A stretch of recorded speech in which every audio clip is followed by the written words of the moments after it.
les règles essentielles pour une alimentation de santé, il y a des règles qui peuvent être communes à tous les types d'alimentation, en fait, qu'on soit végétarien, vegan, paléo, enfin, toutes ces méthodes, il y a quand même des règles qui peuvent s'appliquer à tout le monde. Une règle essentielle que je répète à chaque consultation, c'est on respecte les temps de digestion. Donc on ne grignote pas, on respecte les temps de digestion. Donc il faut connaître la durée d'une digestion d'un repas et elle va varier suivant bien sûr la nature du repas, suivant l'âge, suivant les mélanges qu'on va faire.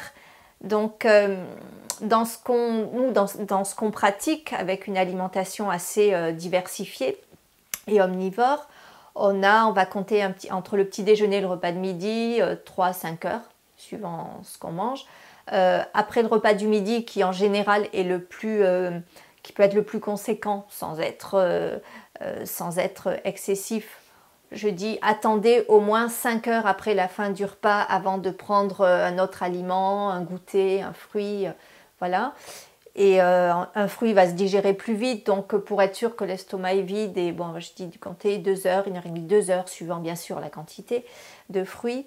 Et ensuite le repas du soir, étant donné qu'on n'a pas d'activité physique le soir, après le repas, c'est là où il doit être quand même équilibré mais plus léger. Donc ça peut s'appliquer à tout le monde, sans parler de la composition du repas en lui-même. L'alimentation, et là on est quand même tous d'accord dans toutes ces différentes mode alimentaire, c'est que l'alimentation doit être le plus naturelle possible. Voilà, on est tous d'accord sur ça, que dans tous les courants naturopathiques, pas de produits chimiques, le plus frais possible, le plus local possible, le moins transformé possible. Ça, c'est des aliments bruts. Ça, c'est évident, je pense, pour nous tous. Attention à la suralimentation, donc l'alimentation doit être digeste et mesurée. Et dans ces milieux naturaux, je trouve, et pour avoir aussi fait des excès dans le passé, on ne fait pas assez attention à ce paramètre. Donc on ne doit pas se suralimenter. On doit sortir de table relativement avec un léger petit creux léger.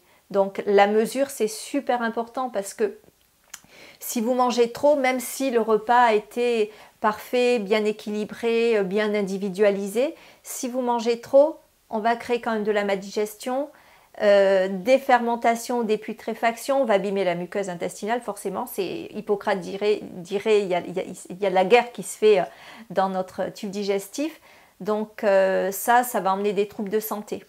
Qu'on soit végétarien, vegan, omnivore, paléo, voilà. Si on mange trop, c'est bon pour personne. Ensuite, ça c'est les paramètres communs.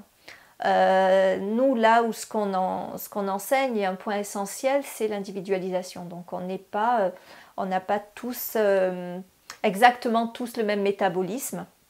Donc on le voit d'un adolescent à une personne de 60 ans. Enfin, et puis on n'a pas tous exactement les mêmes besoins.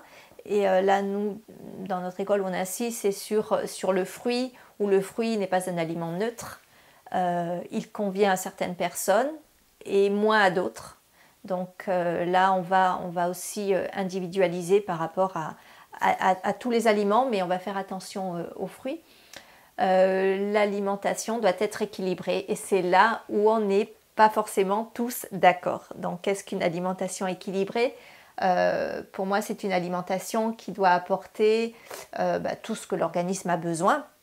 Donc, on conseille quand même une alimentation diversifiée, omnivore, donc n'excluant quasiment aucune catégorie d'aliments.